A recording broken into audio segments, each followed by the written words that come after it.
In this video, I'll show you how to create a lookalike audience in Meta Ads.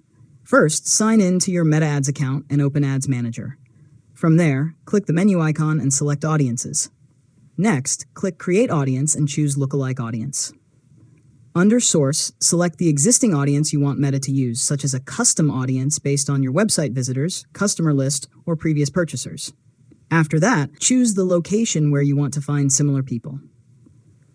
Then select the audience size by choosing a percentage. A smaller percentage, such as 1%, creates an audience that's more similar to your source audience, while larger percentages expand your reach, but may be less closely matched.